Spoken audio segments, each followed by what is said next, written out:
Should we give Kimbra a little bit more time? I guess I could start on the announcements. Yeah, I think it's okay to start. And Okay. as long as you're okay on your end, Heather.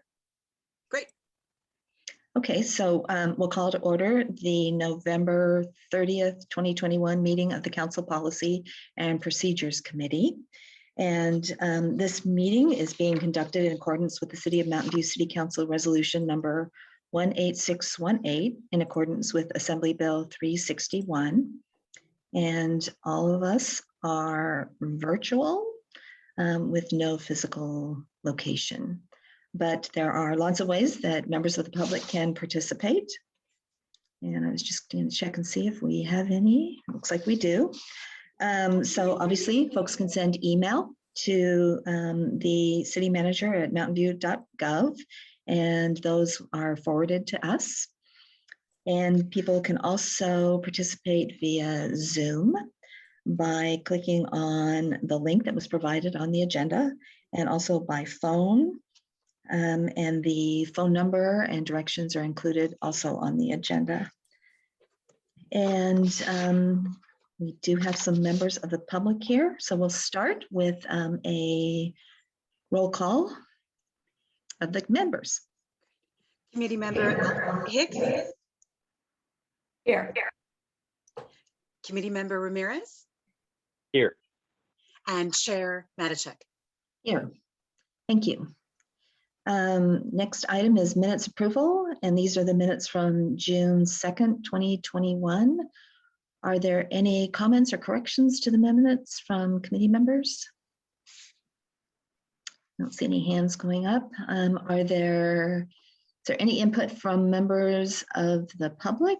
I do see a hand. Mr. England, this is comments or input on the minutes from June 2nd, 2021. Sorry, I thought this was for open, so never mind. Okay, thank you. Sorry. Usually I just cough at City Hall. So if there's no corrections, we'll need a motion. Oh, sorry, Kimberly. Committee member Hicks, I think, has her hand. Oh. I Yes. was just making a motion to accept the minutes as written. Thank you. So we have a motion from Councilmember Hicks.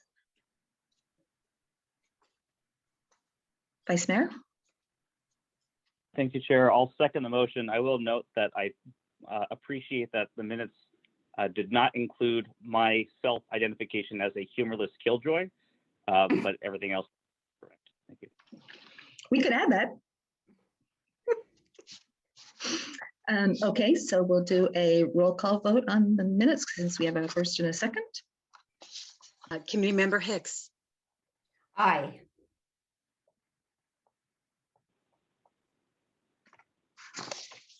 Hopefully you heard me say committee member Hicks. Are you not hearing me? Because I'm not muted. I said yes. I hear you. Okay. Committee member Ramirez. Yes. And Chair Matichak. Yes, so that passes unanimously. And we'll move on to item 4, which is oral communications from the public on items that are not on the agenda. So if there's anyone who wishes to speak on items not on the agenda, if you could raise your hand, that would be great. And you'll have 3 minutes. And we'll start with Mr. England. Thank you, Chair. This is really quick. I just want to point out that the packets for these meetings are posted on the old Laserfish system instead of the new one. And the Sustainability Committee, same thing, and the Downtown Committee, same thing. There might be some others, but it would be great to move all of those over to the new system so we can see everything in one place. Thanks. Thank you. That is the plan. And I don't see any other hands raised. So we'll close that portion and move on to item 5. And we'll start with 5.1, which is Council Policy A13, City Council meetings, and K2, which is Council advisory bodies, some proposed changes there. And I think we'll start with some comments from, yep, our city clerk, Heather Glazer. Good evening, everyone.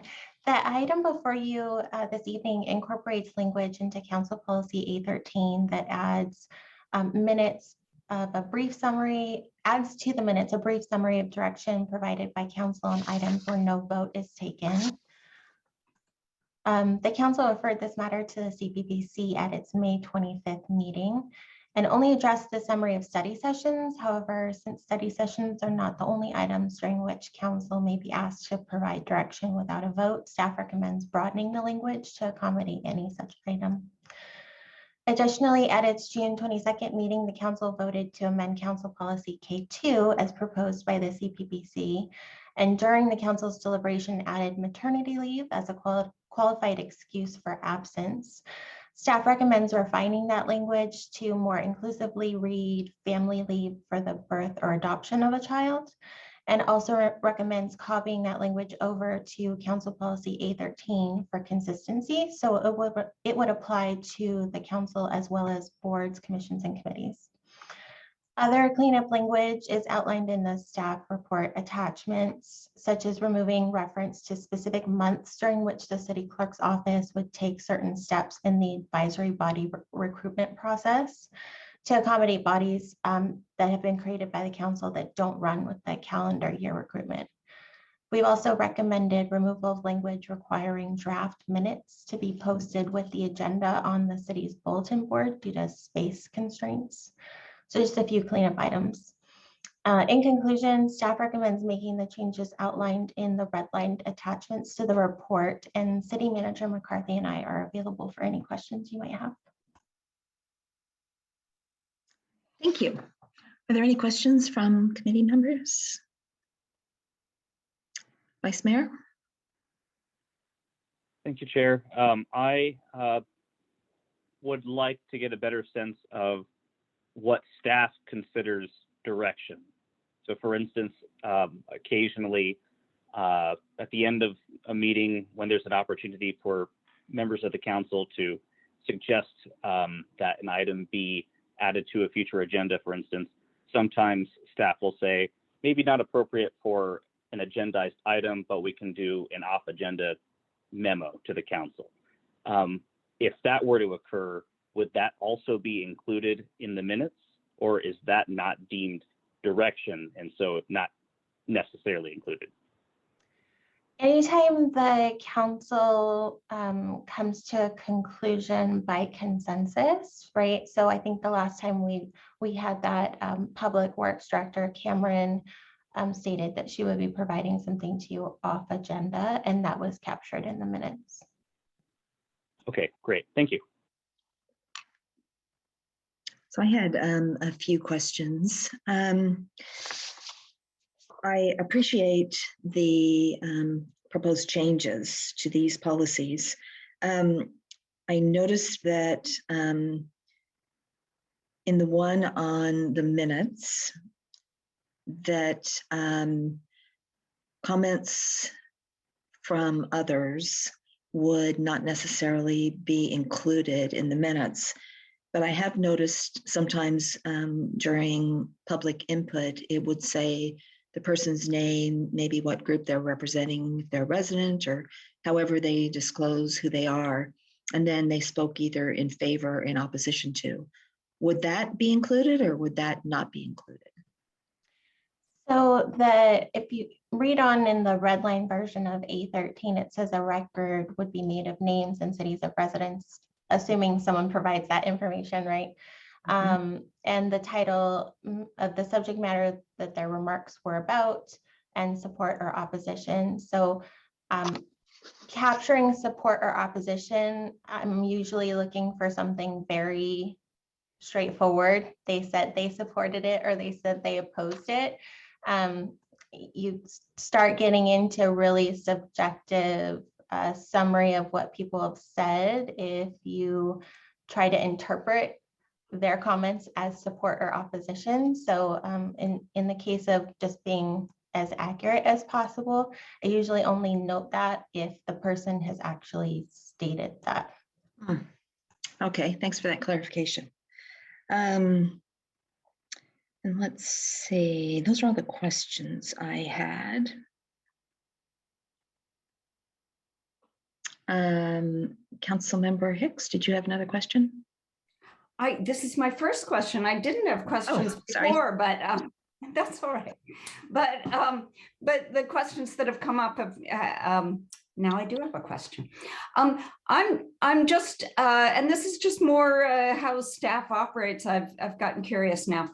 I assume that staff is taking more, sometimes, for example, during a study session, staff is taking more notes than would appear in the minutes and then would have to legally appear in the minutes. Is that true, or am I assuming incorrectly? I can only speak for myself and what I'm taking down, and what I'm usually taking down is trying to capture the consensus of the council. I would imagine that probably other staff members are taking something a little bit more substantive than that, but I do see that City Manager McCarthy has her hand raised, so I'll let her take it. Yep.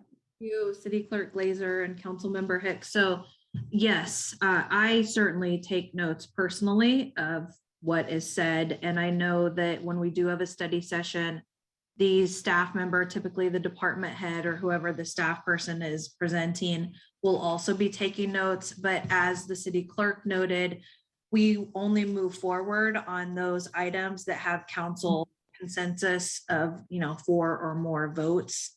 But there are certainly things that come up that may not necessarily be specifically policy related that maybe staff might be able to do as part of the item. But typically we're moving forward with just those, what we hear that has 4 votes or more. And that's what this policy would change, where we would be noting that in the minutes. Okay, yeah, I think that in that case, we might need to tighten up a little more the way we see whether we have consensus or not. But I think that would not be something we would address tonight. People, if I'm the first speaker, I often don't check back about the things that council members subsequent to me have said that I agree with, and we kind of don't do that as formally as I might like. So I would agree to this change, but I think we have to maybe clean up how we do that at some later point. Thanks. Any other questions?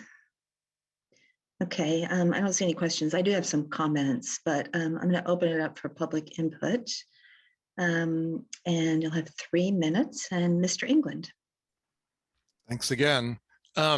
This all sounds great to me, and I just want to voice my support and just have a couple of additional comments. It's great to have the recordings of the meetings, and as Heather knows, I'm constantly barraging her with requests for recordings that I can't find. But having the additional information in the minutes is also helpful, and I can tell sometimes that in subsequent staff reports that what they've done is they've looked at the minutes for meetings to show the history of a particular action. And if the information is lacking in the minutes, then they might not capture that unless they were to go back and listen to the full recording, which I doubt that they would do. So I fully support all that's being suggested to add to the minutes, and more if you can think of anything, and all that's been discussed so far too. Thanks. Thank you. Anyone else from the public?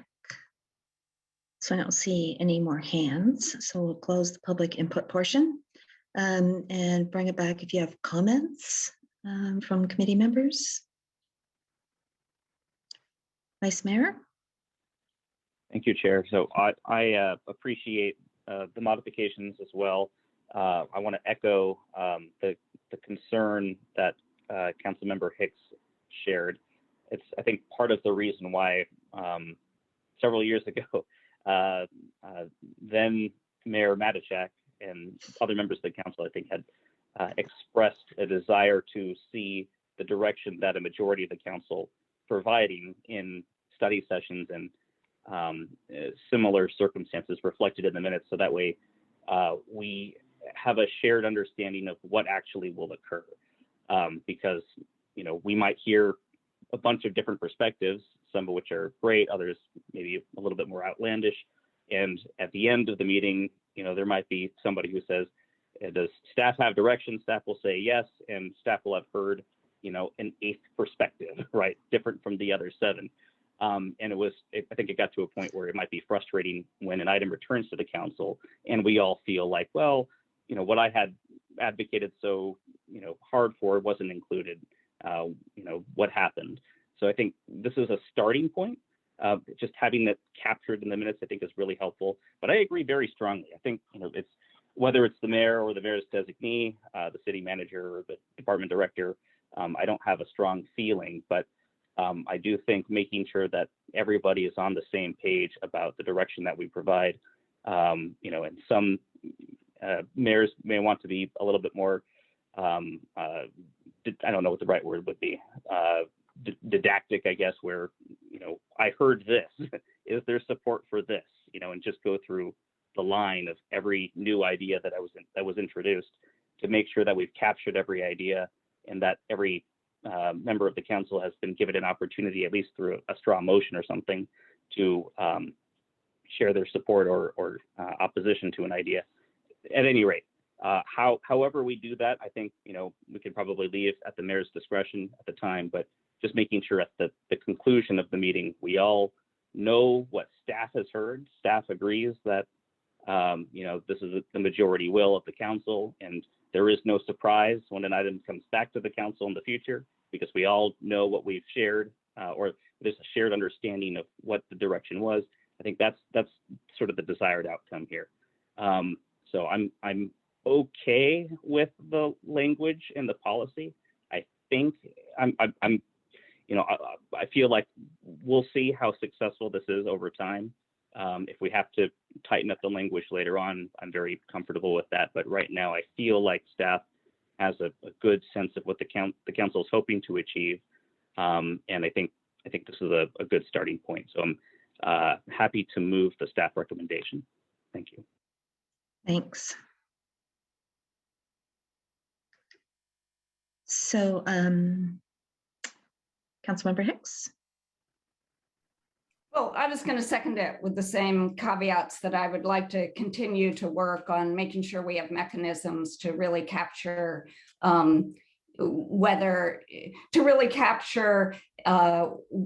whether we've struck off all the line items that council members have mentioned, and whether we've actually gotten a straw poll or some other mechanism to see whether, there is consensus on certain items. I think particularly in like our first study session on something, I would like us to be able to throw out a lot of ideas. For instance, on the housing element, I heard a lot of things I thought were good, some things I didn't think I would go with. I'm sure everybody did. I would hate that it get boiled down to, only 1 or 2 things we came to consensus on and throw away all the other ideas, because I feel that that's not really the nature of an early study session. So I think, I'm seconding this, but I would like to continue to work on it. I don't want anything that's too complex and unwieldy and vague, but I don't want to, lose a lot of ideas early on or not find consensus to things that we really have consensus for. So that's my second.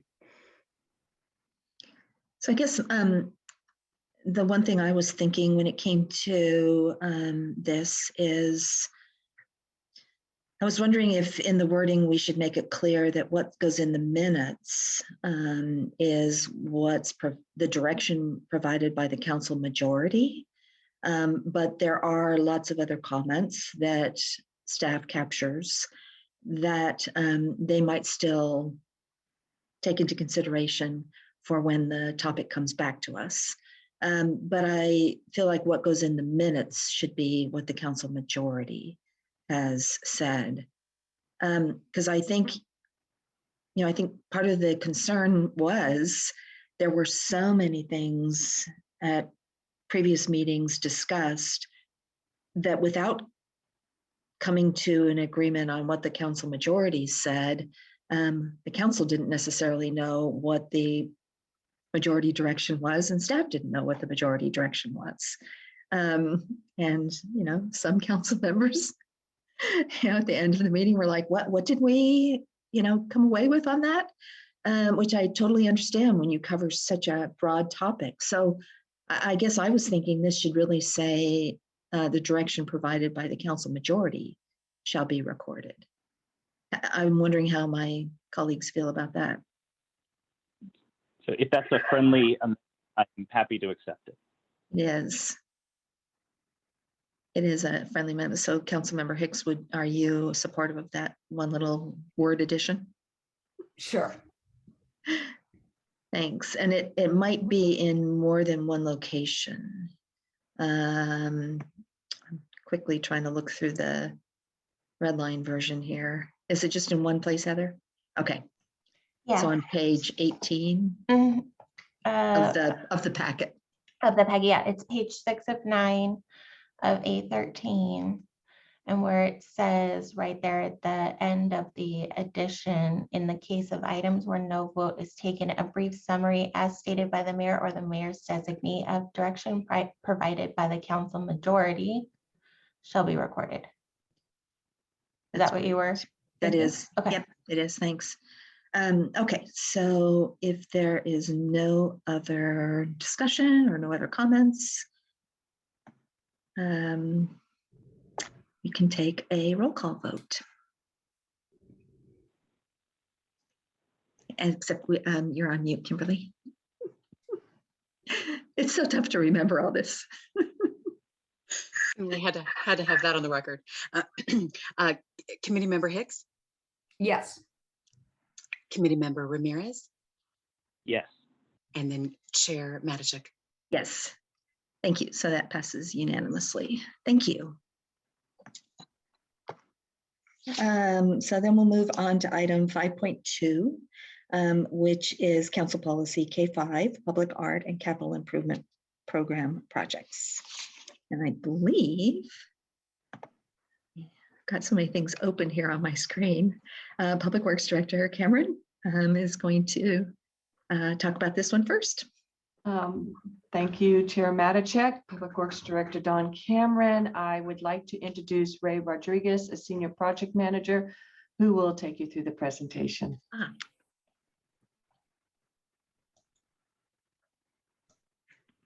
Good evening, Chair and committee members. Let me pull it up.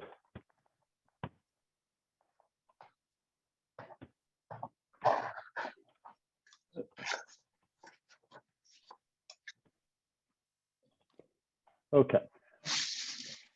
Good evening. So again, I'm Ray Rodriguez, the Senior Project Manager in Public Works, and I'm joined by Robert Gonzalez, the Principal Civil Engineer.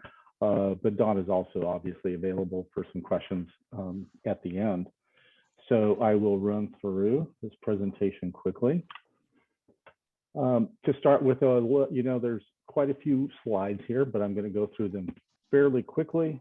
Some of them I'm going to just basically slide through because there are going to be some that you may want to see later, so I can pull up for talking and questions purposes. But otherwise, I'm going to go through this fairly quickly because it's very consistent with the memo and the report. So to start with the recommendation, this is what we are looking for from the committee on policy K5. We're looking at basically three areas of revising the policy, and they apply to the types of projects, the threshold, and even the percent. So some background though, in 1987, the council at that time adopted policy K5 for public art, and the policy that are, there's some clarifications that were needed, and the clarification was that 1% of the construction hard cost would be used for the calculation of the public art. And they also want to clarify that the role of the VAC and the policy. Part of what originally staff wanted to do was incorporate revisions of policy K5 with the public art strategy that the Visual Arts Committee is working on. They've been working on this since I think 2019, but with the pandemic, some of the progress was slowed and stopped. And Um, and they're working on that now and intend to bring a strategy to the council in early 2022. Now, this strategy is part of the strategic roadmap action plan of council. Council has said that they would like public art to be a priority and encourage more public art. But because that is a little bit behind, lagging just a little bit, again, it'll come to council in early 2022. We did want to get some revisions on the policy now that are applying to our capital improvement program. So the current policy is here. I am not going to read it. Again, we can come back to this if you have questions on it. But the policy, it consists of about 5 components. And this presentation of the revisions are based on the first 3 that are shown here. The first one, applicable projects. The current policy calls out all major project improvement, all major capital improvement projects are covered. And over the years, staff has included mostly buildings, and just recently parks have started falling into projects that have public art. But the recommendation is to really clarify in the policy more of the specifics about what types of projects. The first 3 bullets on this list are basically what we've been doing over the last 25 or more years. Well, actually since 1987. Bullets 4 through 7 are really what we're adding in for just clarification. So to talk about the threshold though, in 1987, we want to talk about that $1 million and 1%. That was established. In 1987, based on the policy, you would have $10,000 minimum budget for public art. But looking at adjusting for inflation to 2021, that $1 million is equivalent to $2.4 million today.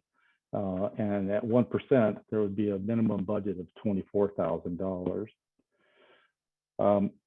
But our recommendation in 2021 is not necessarily to raise it to 2.4. Our recommendation is to raise it to 2.5, but also increase the percent to 2%. What about what the budget would cover on these projects for the artist? It is important because there are costs, and the artist needs to cover the materials, engineering, installation, permits, transportation, everything you see here, including this is how many of them make their living. So they need to have something that would, feed them. So over the last few years, this table is showing projects that have been approved by council. So this is going back to 2013. And the top portion are projects that were approved with a 1% art budget. And the bottom portion are most recent projects, which are whole parks, approved with a 2%. You can actually see that the inflation that council seemed to see that there was a problem there, and was they were approving 2% budgets for these park projects.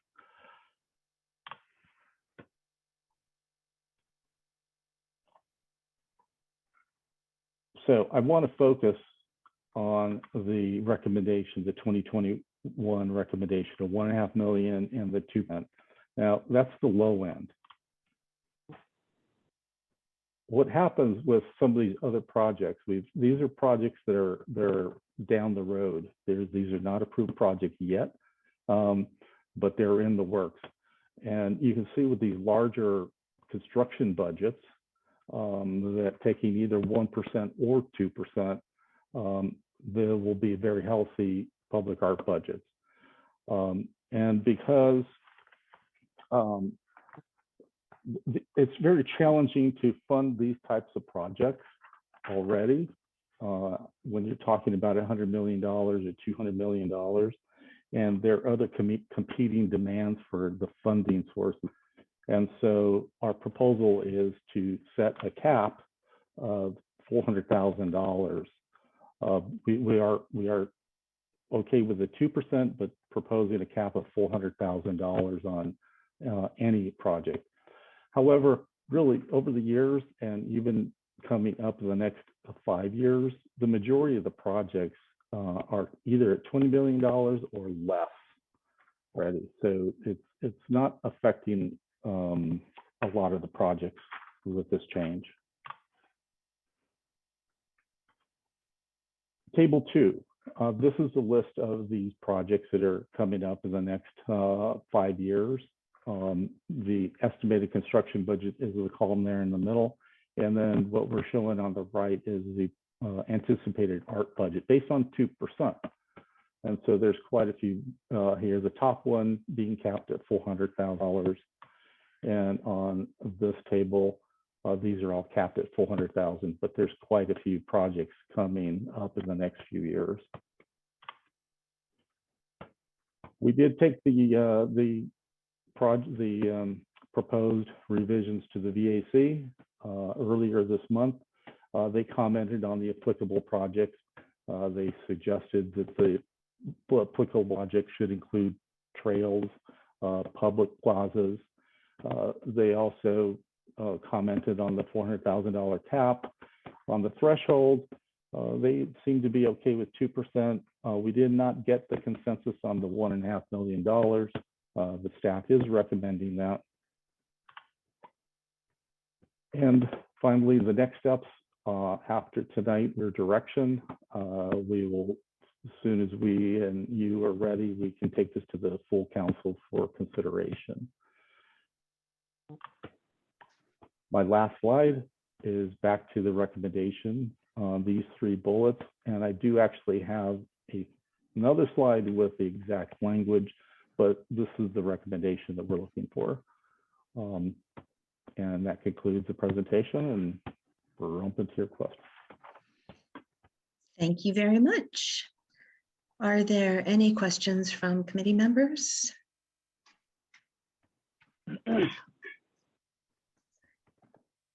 Councilmember Hicks? Yeah, I do have a couple of questions.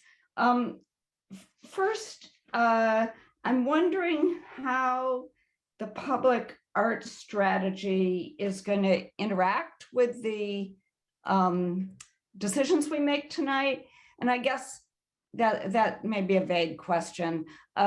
More specifically, I'm imagining that, I'm imagining that some of the smaller projects that would not be eligible for artwork may be in places that are very important in the city, and that we might actually want artwork in some of them, maybe even more than in some other places.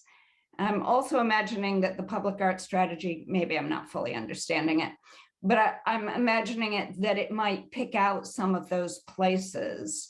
So I don't know. So that's basically my question. How will the public arts strategy pick out additional sites that are very important for art that are not related to the projects and the dollar amount attached to those projects? Or is that not something that the public art strategy will be doing? Good evening, Councilmember Hicks. John Lang, Economic Vitality Manager. The public art strategy, as it's currently being envisioned and worked on by staff, I like to think of it as a stool. And when we talk about public art, that's one leg and a way to implement art in the community.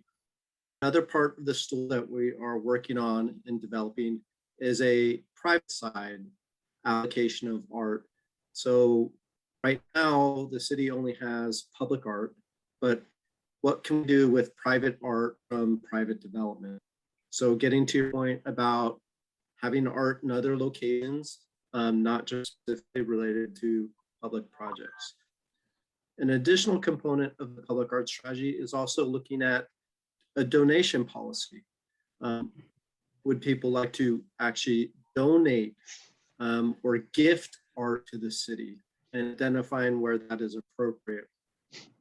And then the final leg of the stool is thinking through a decessation or decommissioning of art. Right now, we don't have a policy to deal with art that we may need to remove, and what is the process to do that. So the art strategy is looking to put together the other legs of the stool relative to the public art piece. So one, looking for more art offerings and where those can be located and identified through those other tools. And so we think it will complement the overall public art strategy that's in front of you this evening. Okay, thank you. Actually, your sound was breaking up a little for me. I don't know if it was for other people. Yeah, it was. I think I understood what you said. I'll assume I did. I'm going to maybe ask the same question in a different way, which is that that I talked to some members of the arts community that said they've kind of been thinking of some smaller sites that may merit artwork, but may not have the construction budgets. Like the place may merit it, but there may be no construction going on there, such as, for example, one that I'm thinking of is on Castro and El Camino, sort of Gateway Park, and the entrance to, the entrance to Mountain View. A public art strategy might identify that as an area that deserves some art, even if there were no construction going on there. So I'm hoping that the public art strategy would cover that, but situations like that, but I'm not clear that it does. That was my question. So I'm hoping you can hear me a little better.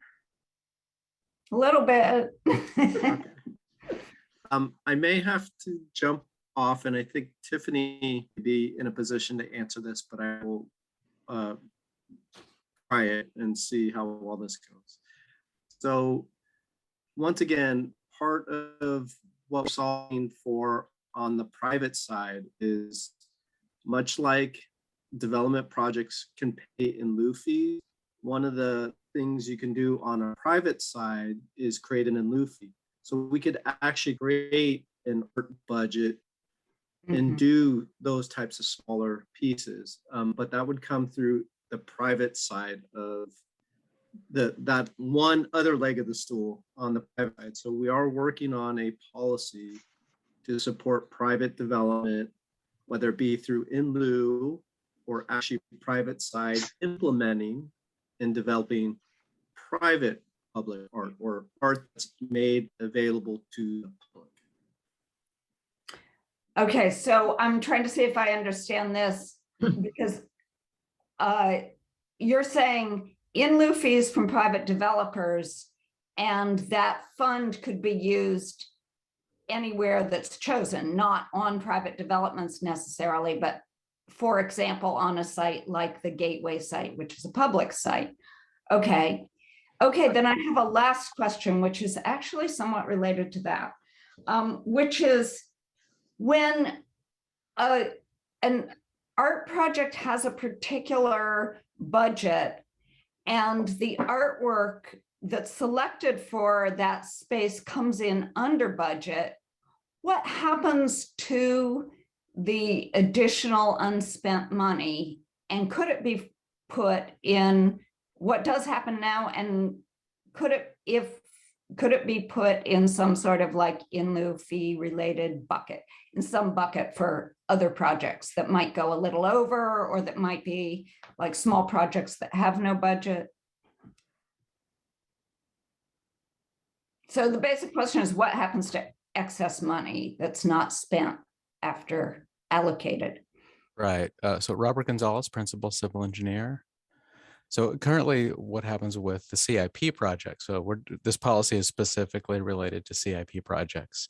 So projects have a specific budget, and the art is one element of that budget. So if there's a 1% or a 2% project budget for art, and we're slightly under that. That's a small amount of the overall project budget, but it would be considered as part of the overall budget. So it may be subject to change orders for other reasons for the project. So we keep that in the project budget until the project is done and accepted.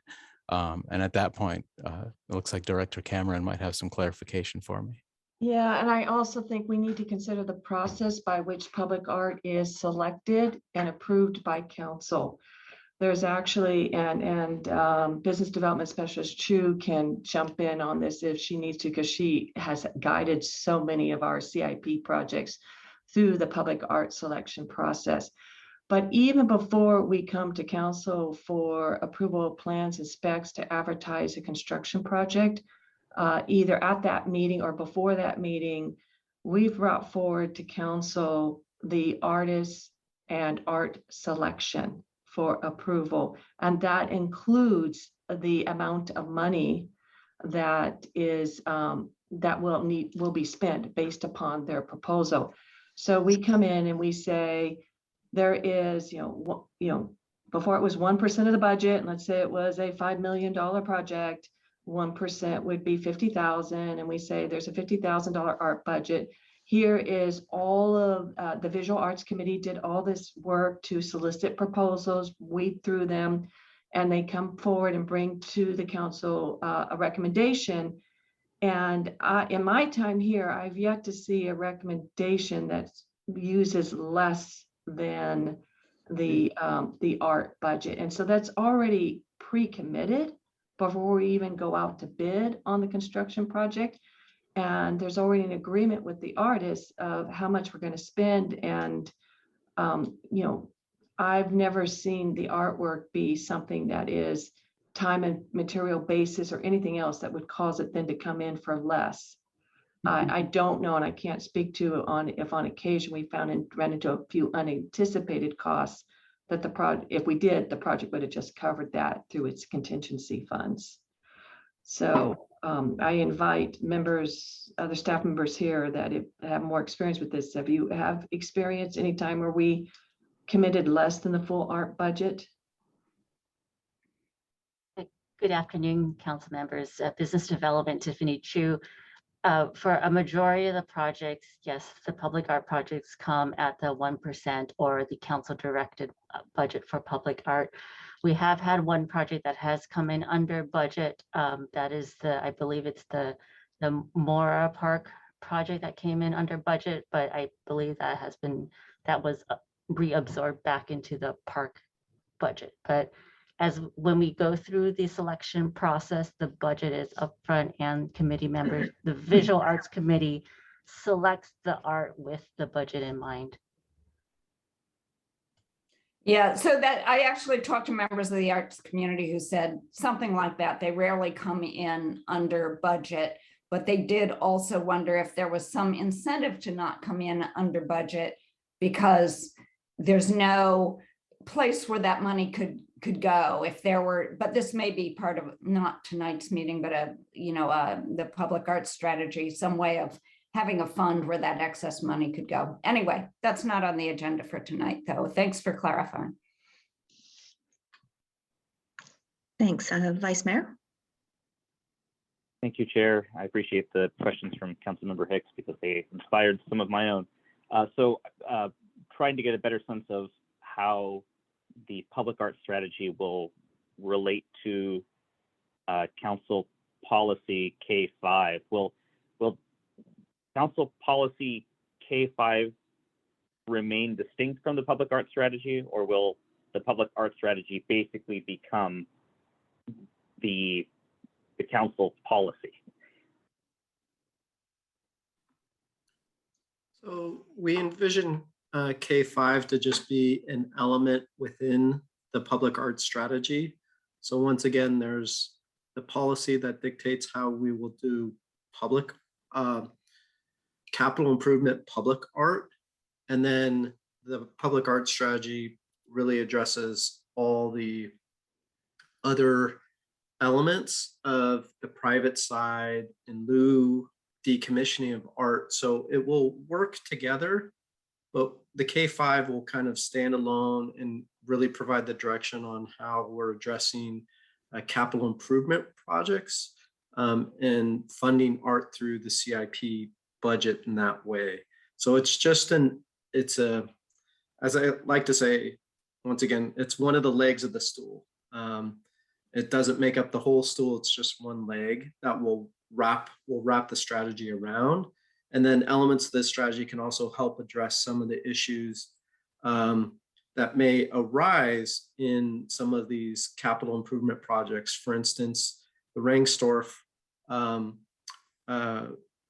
project, there's art there, but it's art that's old. So how do we deal with keeping the integrity of the art that's there?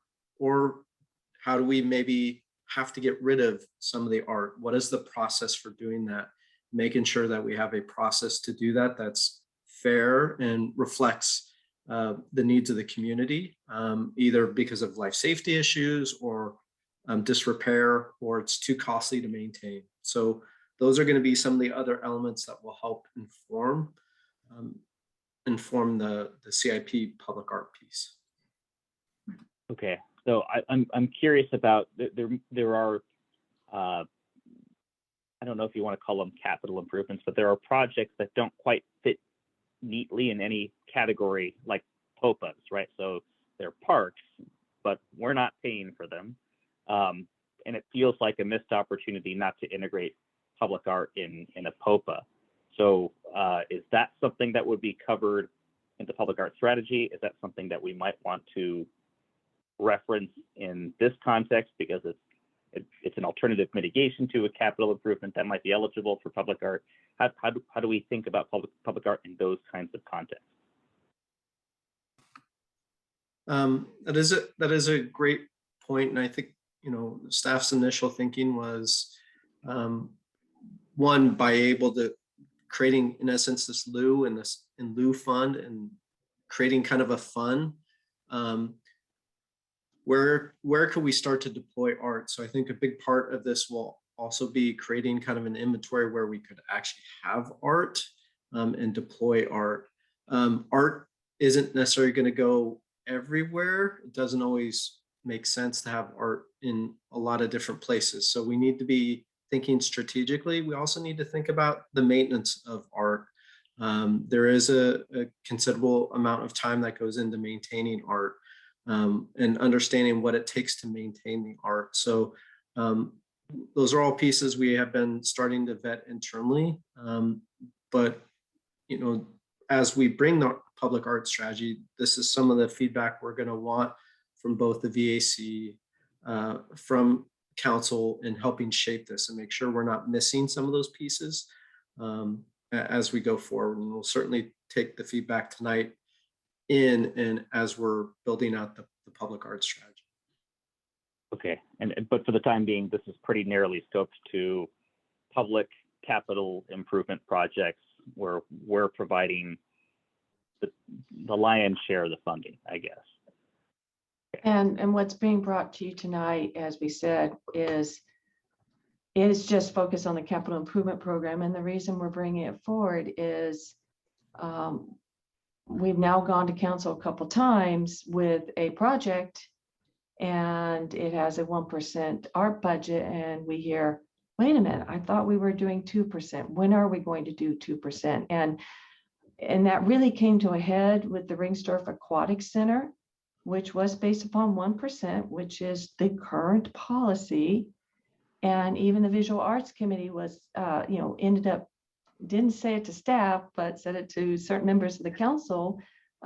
They were disappointed. They just assumed from here on out it was going to be 2%, and they wanted to do more. And based upon that, of course, staff looked at it and came up with an option that council considered and adopted that added more of the art that was selected.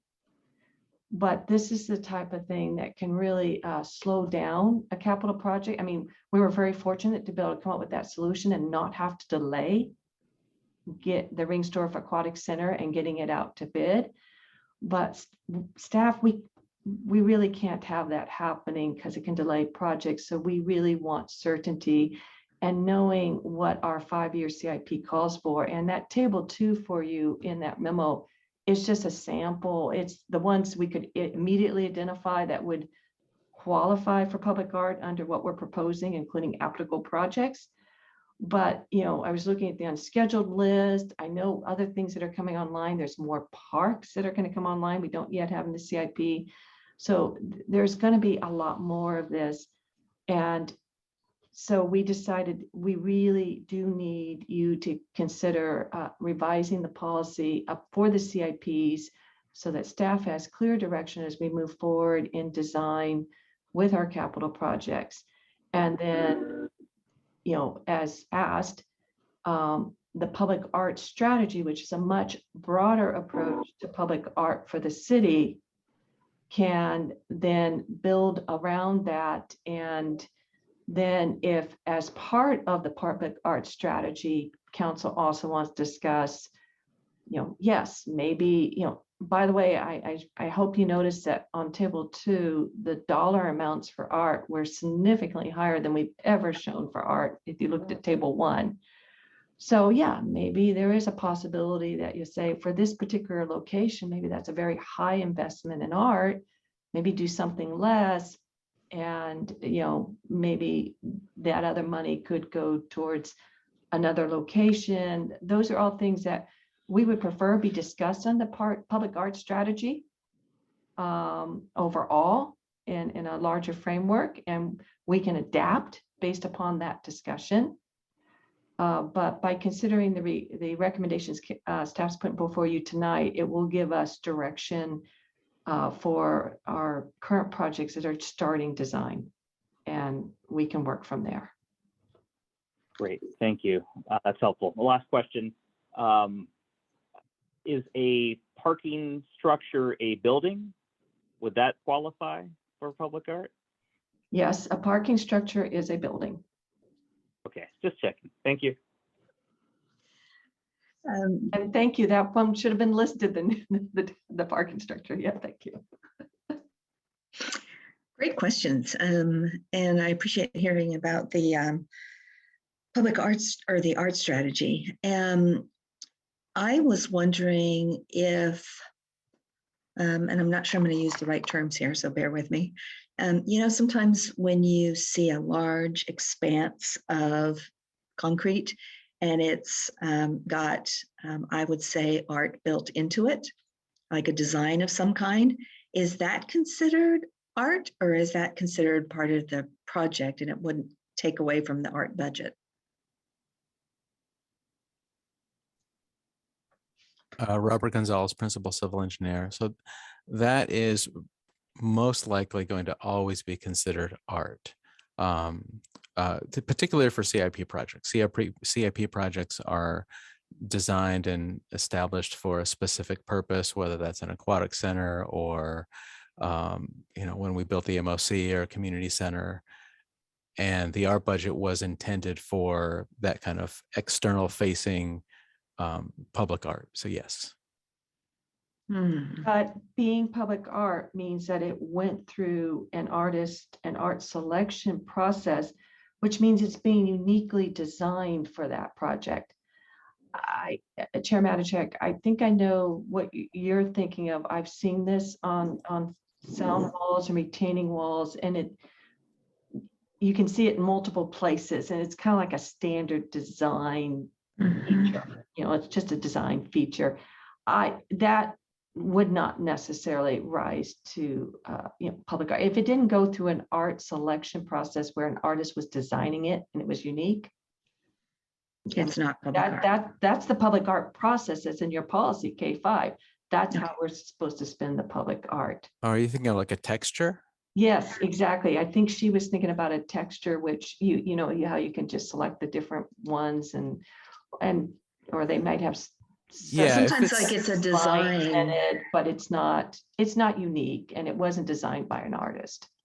So yeah, Director Cameron is definitely thinking of like something like a sound wall where you're picking a material that has like an uneven surface, and that's going to attenuate sound. Or sometimes I would say, I hate to use this analogy, but like, you know, you can stamp in concrete a design that might be swirls and other things, or it could be flowers or birds or something, but it's like stamped into the concrete itself. If I may take a different approach to this question, and this may help our principal engineer also. K5 policy specifies there's a process by which the public art budget is to be spent, and that is to go through the Visual Arts Committee to select the artist and the art. Now, when we are in initial design phases for a capital project, one of the things we do, which helps the Visual Arts Committee and is very important to make sure whatever it's done for art is feasible, is we work to select the opportunities to integrate art into the project. So, depending upon the type of project it is, for instance, if it's a bike ped overcrossing, one of the great opportunities for art is how the railings are designed, right? But we do have, for instance, the Caltrain Transit Center grade separation project. And one of the art opportunities is how you are going to handle the walls going in and under and make something very visually appealing for the users of that undercrossing. So that's an example of where we would say, okay, the walls create an opportunity. And maybe there's a different opportunity also. And we take that to the Visual Arts Committee, and that's what they work for, to work up art proposals. So again, it comes back to, in terms of the public art budget and how it's spent, the policy, which is relatively short, says we're to try to integrate it into the project where possible. And 2, we're to follow the process of working with the Visual Arts Committee to select an artist and the art. Yeah, that's very helpful, because the exact example I was thinking you just mentioned, the transit center, because I do want to make sure that the experience that someone has walking or biking under Central Expressway is a pleasant one. And I think art, maybe not art through the policy, will enhance that experience on the walls. But I get, I feel like, okay, I feel like I'm buying into everything you're saying, I think.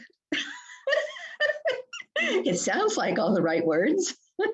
So the other thing I'd like to mention about a project like that, so there's going to be art that is produced by an artist and in select locations. But we also intend, and we've told Caltrain this, that there's also the selection of the materials outside of the art that's used. That's very important for creating the aesthetics in a very appealing place. And we'll call those design features and design enhancements. We fully expect to do that as well. And that's not part of the art budget. That is part of the project budget. Okay. Can I give you one more example? I think that'll help you, because the library, if you go to the library, we renovated the library in 2018. And that was my project. When you take a look at that glass, take a look at the art glass there as you go into children's, right? With the little door. Yes, but also the glass, the painting on the glass. So that's equivalent to a sound wall, a retaining wall. What we did on that case was we paid an artist for a design fee, and then used the rest of the budget to pay for the additional cost that it took to create that artwork. And it was all incorporated in the construction documents, so the contractor provided it, taking the artist's design. But basically, it's all integrated. Okay. And you could think of that glass wall as a retaining wall. So it's all the same thing. It's a very attractive feature in the library. Okay, I think I got it now. So then my question is, when it comes to the art strategy, we often have the discussion about functional art versus my favorite term, plop art. And in the art strategy, are we covering both of those? Like interesting benches and interesting bike racks and integrating art into a function? Or is it just plop art? Well, it's a great question. Recognizing art takes many different forms, and we could be talking about murals, we could be talking about plop art or functional art. Really, a public art strategy is kind of encompassing of all of that, and depending on where the location is and what are we trying to achieve. So it could actually achieve all those things. I don't think we're looking to identify very specific, it has to be this art everywhere. We want to keep it open. At the end of the day, we are looking to have these projects go through the Visual Arts Committee and have their input and review into it. So we do look to the committee for their guidance and evaluation of that. But I don't think we want to get so refined into the type of art and what it should be. I think art works in different places. That's my opinion.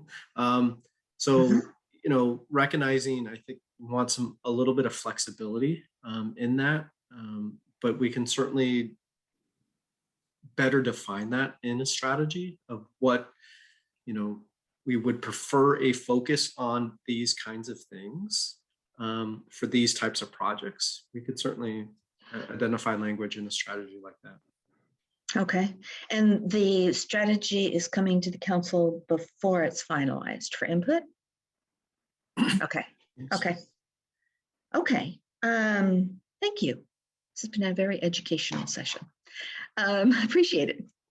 Any other questions from committee members? Okay, we'll open it up to public comment. And there's two. Mr. England, we'll have 3 minutes per person. Thank you, Chair Matichak. I have several comments on this. This all sounds reasonable and probably kind of pro forma for something that you want to do to update your policies. But at the same time, there are competing priorities that was raised during the discussion already. And I'm particularly interested in active transportation and biodiversity and the work that's forthcoming on the active transportation plan and all the CIP projects that members of the community would like to see completed in a timely manner. Some of them have been there for a long time, as Director Cameron knows, and others. And even though it's probably low risk, I just want to raise the point that we wouldn't want to see those projects compromised, slowed down or anything like that because of this increase in the art portion of the budget or what's funded. Probably not a big deal, but I just want to raise it. And then also, Member Hicks was talking about the size of a project and the amount of art that might go in, and the trails, for example, cover a larger footprint than, say, a small portion of land. And so the cap might not make sense if you're looking at a variety of different projects like the trails, for example. So I don't know if you want to think about that. And then this is probably out of scope for this discussion, but the VAC talks about public art, and I know that there's been discussion over the years about them looking at private project art too and making recommendations, so we can have a more cohesive art strategy across all projects across the entire city, not just the public location. So again, probably out of scope. I like the idea of the donations and gifts that Mr. Lang brought up. That's an interesting sort of angle on this. And then lastly, putting art on parking structures, to me, is really sending the wrong message. Like if you were putting flowers and birds on a parking structure, that's just the wrong thing. I just as soon see the parking structures be bland and they're just strictly functional. They're not something we should be proud of. And we should put our art on things that really represent what we want Mountain View to stand for, like trails and bike bridges and things like that. Thank you. Thank you. Any other members of the public?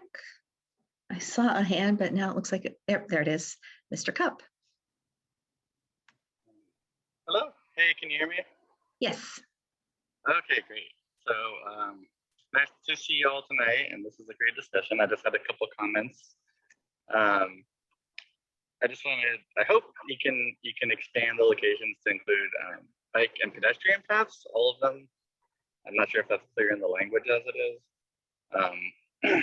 Or another option would be to go instead of trying to include all the locations that you want the K5 policy to apply to, you could specify exclusions and say it applies to everything else. That could be one way to make sure that we haven't missed anything. I remember right at the there could be something that you want ARC to apply to that we haven't thought of here. So that might be one way to do it.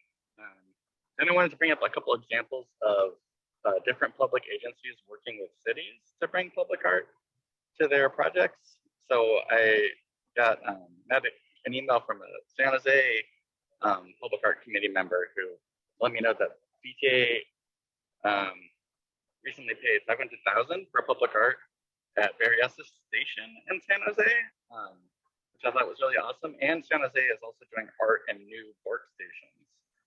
I also talked to Barbara Keegan at the Water District, and they have in the past contributed to 1% for art for cities they've worked with on projects. And basically she said all we have to do is ask. Money is not the problem for them. It's that the artist outreach and selection is not their specialty. So that's something that, you know, if as long as the city could do it, they're happy to give the money.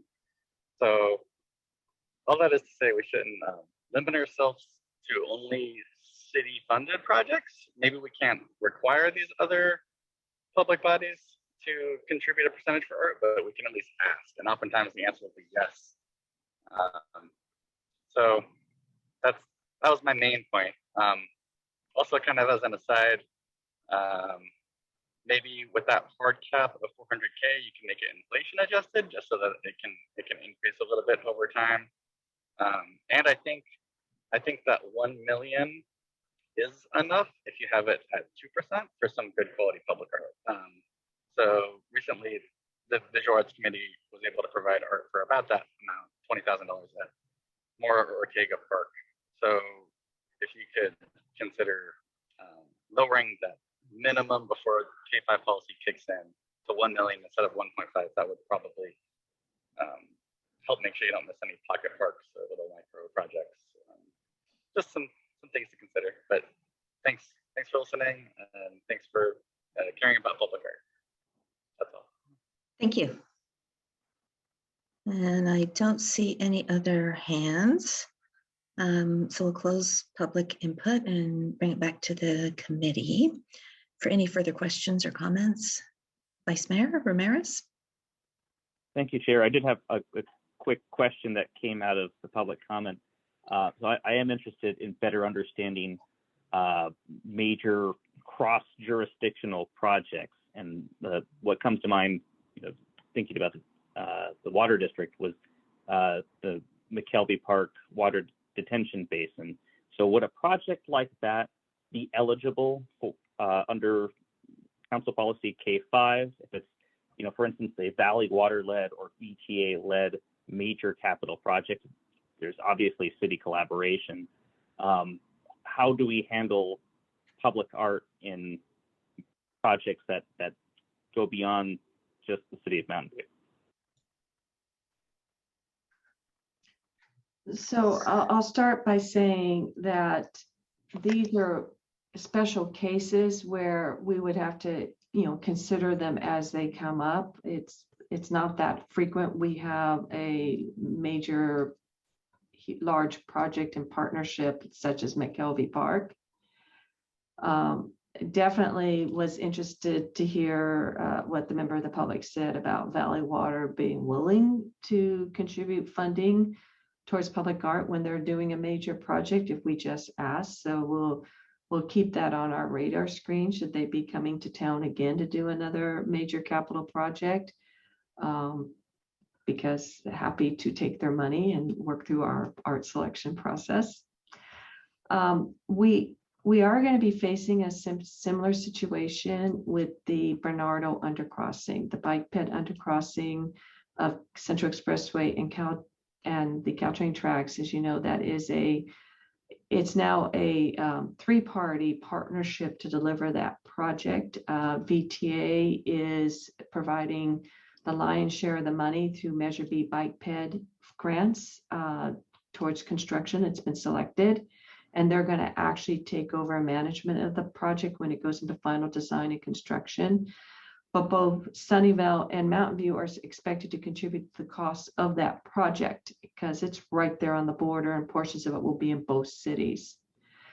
So we looked at that project and we're like, we're not quite sure how K5 will apply. It's a question we will be bringing to council when it's time to commit funding from the city. For instance, we could, our thoughts would be, we would want Sunnyvale to be willing to go in jointly on public art. And then between the two cities, we are providing a budget, but it's going to get tricky because they may have their own public art selection process that's different than ours. And so that's another piece that can tie us up.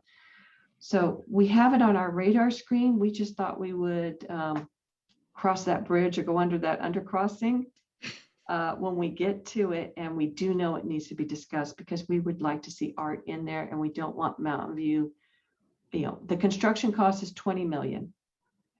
We don't want Mountain View providing 400,000 and nobody else is providing any money, especially since Mountain View's share of the cost may only be $5 million. Okay, thank you. That's very helpful. I guess a quick follow-up, would at least some preliminary direction now be helpful to staff, or do you want to take more time and return with a recommendation down the road?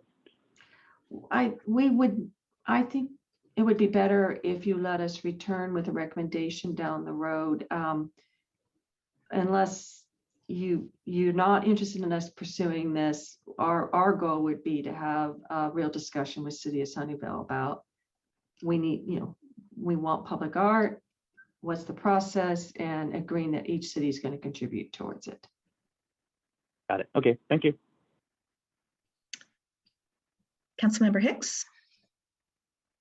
So I'm almost ready to make a motion unless other people have lots of additional comments. I guess my only sort of question that's been triggered by previous discussion now is I had thought that, as Dawn said, that we're mostly doing this to update the 1% for art to 2% for the reasons she suggested. And I'm assuming that if there are any other kind of, as the public art strategy rolls forward, if there are any contradictions that come about, that then this K, whatever it is, I've forgotten the exact label, but that this policy comes back to us at that point. So I'm not going to worry about that too much, but tell me if I should be worrying more than I am. Otherwise, I would make a motion with a couple of small amendments that people have been bringing up over time. One is that that to broaden this is the part where it says specify the following applicable capital projects. It does say bike and pedestrian, but I thought maybe adding at the end, it says and new bicycle pedestrian over or under crossings, and I would add and paths, if that's okay. And then I also did like I would like the cap of 400,000 to be adjusted for inflation. And I'm wondering if staff has a suggestion for how we might do that. Because that cap could become, 10 years from now, that cap could look very small to us.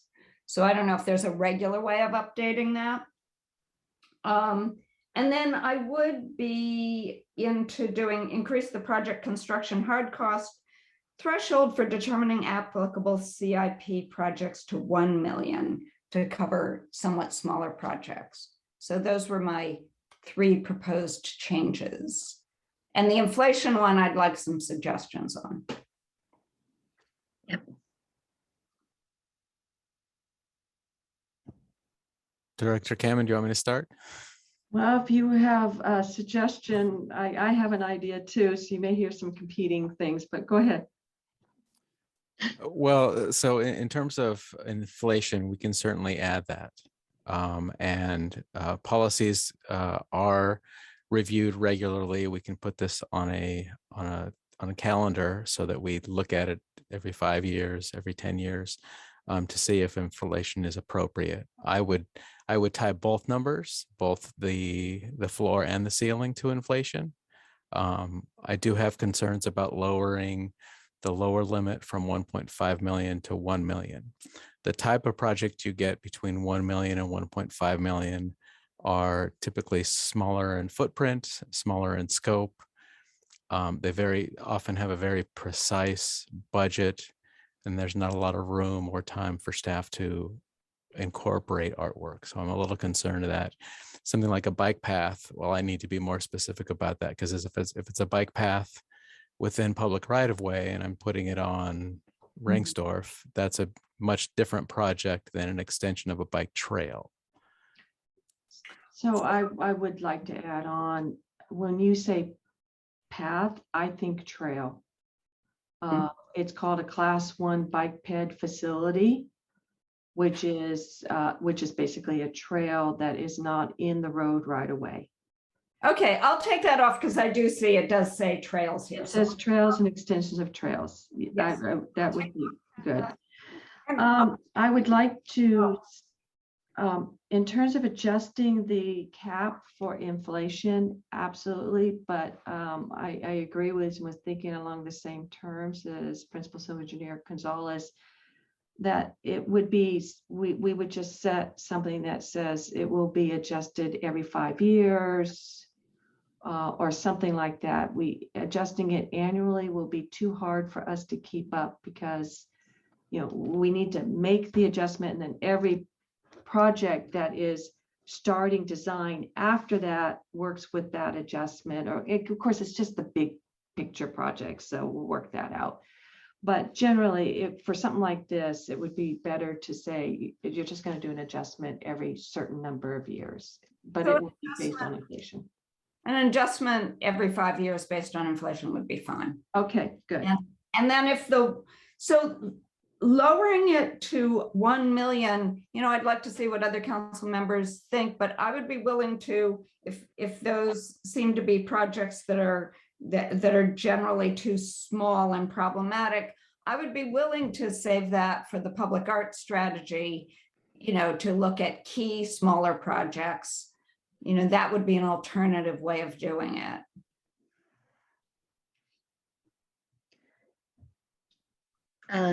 Did you want comments from other council members on that one? I do. Vice Mayor? Thank you. I'll go ahead and because I support it. I'm open to some adjustments too, but I feel like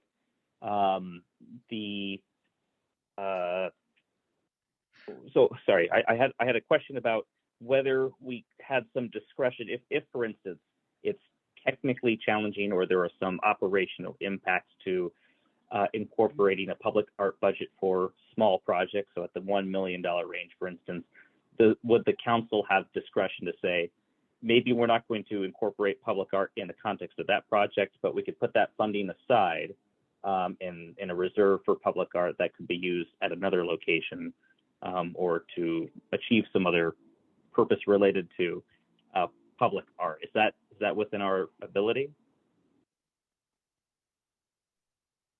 So I think that's a bigger question, and Vitality Manager Lang can add to this. It's certainly within your discretion.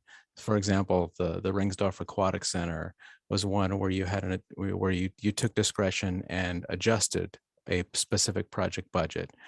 So there could be a small project budget that is just below the $1.5 million threshold, and you see that it is appropriate, and you would advise, you would direct staff to go ahead and incorporate art for a particular project. In the same way, for projects that are above the $1.5 million proposed threshold that are inappropriate for art, or for some reason staff recommends it's not included, I think you would probably have to set up some sort of fund. I don't believe there is a art fund citywide at this point, but maybe I'm mistaken.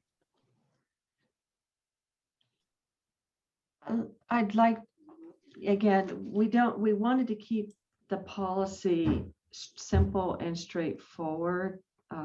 It's much easier for direction, but council always has the discretion to say they want to do something different for that project related to public art, more, less money, that type of thing. So I want to throw something out to you. We don't feel it needs to be in the policy, but it's the way staff thinks, and we would bring it forward to council, make you aware of this.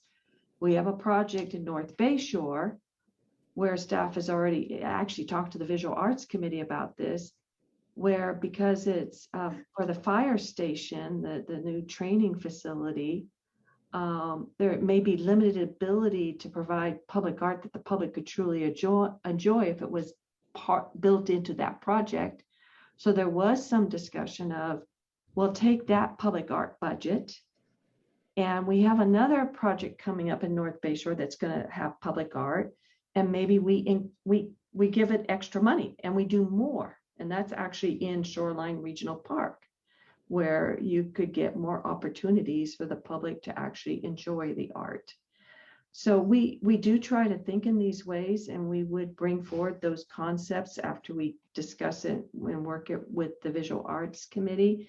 We don't think it has to be actually laid out like that in the policy, but there's always that flexibility to say, now here what we're doing is we're moving from one capital project to another capital project. And that's what makes this possible. And we can deliver on it.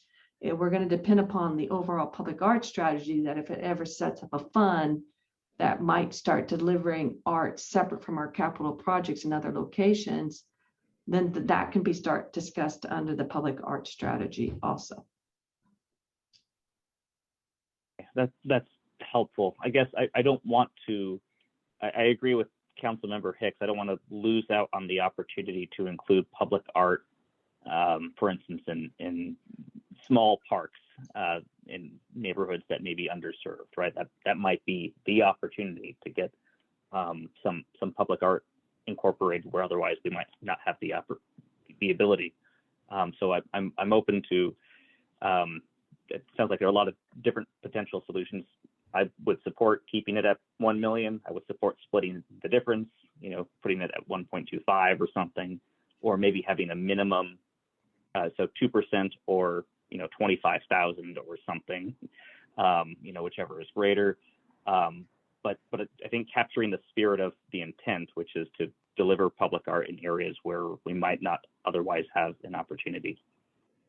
May I suggest, through the chair,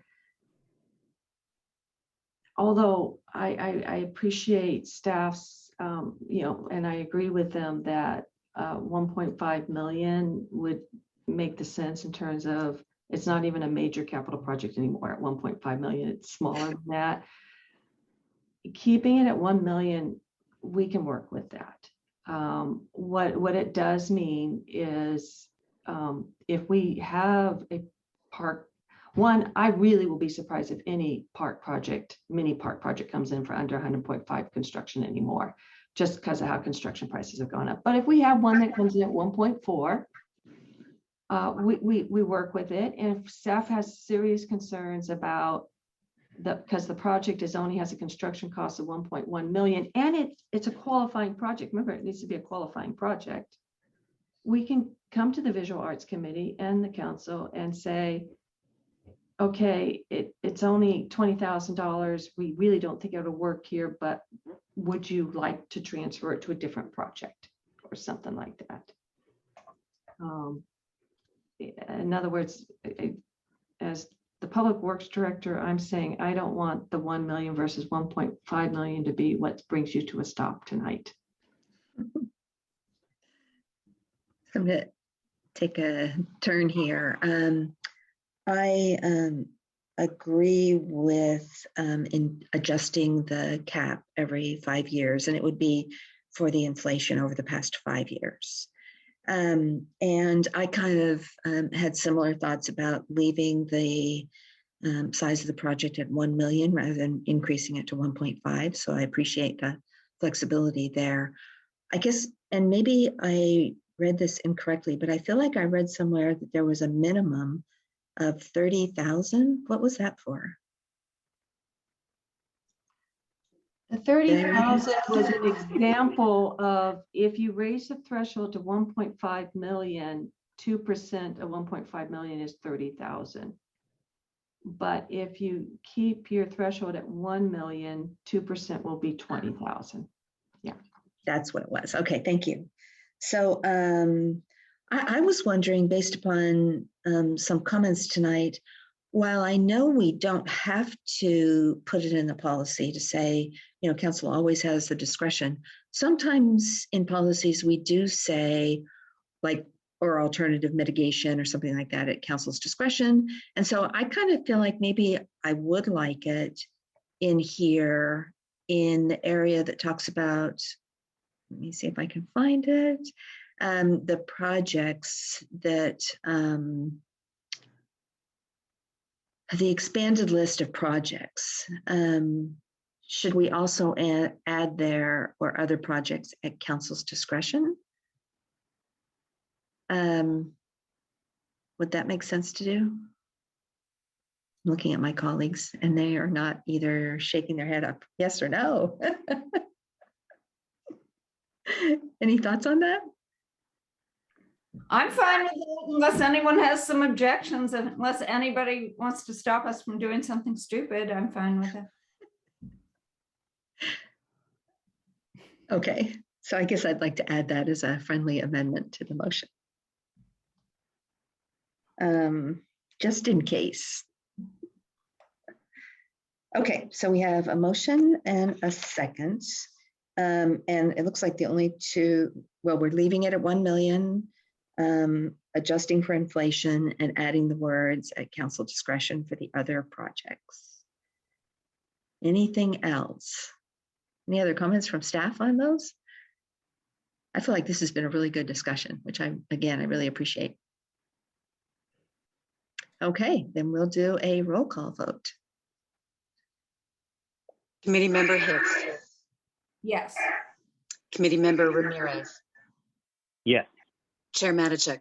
Yes, so that passes unanimously. Thank you. Okay, so on to item 6, committee staff comments, questions, or committee reports. Are there any from, oh, sorry, from committee members, Vice Mayor?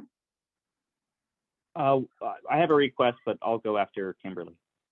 Oh, yes, Kimberly. Oh, staff just had a brief comment thanking the committee for this year's work and also highlighting that you do have 3 pending items that are a part of your work plan that we will carry into 2022. And that is Council Policy D9, Council Policy A10, and also Council Policy K2. Some modifications will be coming to you in 2022. That's staff's brief comment. Thank you. Vice Mayor. Thank you. So actually, you've anticipated my request in many respects. Because the meetings occur so infrequently, I forget what's in our work plan, and I was hoping we could include in the agenda either a standing item or just maybe at the end of the agenda the items that are on our to-do list, because it's so difficult to keep track of everything. But a report at the end is fine too. I think it achieves a substantially similar purpose. I kind of like including it at the end, just so not only we know, but also members of the public know, and they don't have to necessarily come to the meeting if that is easy to do. Any other? Councilmember Hicks? Only, I agree with what's being said, but I would personally like you to read both, not just the number of the policy, but the sort of the title, the subject, because honestly, And even if you could do that now, because honestly, I have no idea whatever it was, K9 or whatever these are, I have no idea what they are. Of course. Staff would be happy to do that now if you'd like. That'd be Yes. great. Okay. Yes. So, and I think that there would be no problem. We usually do provide an update to the committee at the end of each session. So we'll continue along that pathway. What we have coming up will be Council Policy D9, which is the appointee communications and performance evaluation process. There will be some modifications. The Human Resources Division will be, department will be wanting to make to that. There is also Council Policy A10, which is the authorization to execute city contracts and agreements and increase certain limited appropriations. There are some minor cleanup items that our finance department would like to make to that policy. Then the third item is Council Policy K2, which is council advisory bodies and the Council Code of Conduct. There will be a number of modifications. The City Clerk will be bringing recommendations to align with the Political Reform Act coming to you in 2022. Thank you. Okay, anything else? I don't see any hands up. Okay, well, thank you, everyone. I really appreciate it. Again, it's a good discussion. I appreciate the progress we made on these items, and I look forward to the council saying yes. So thank you again. The meeting's adjourned at 6:34.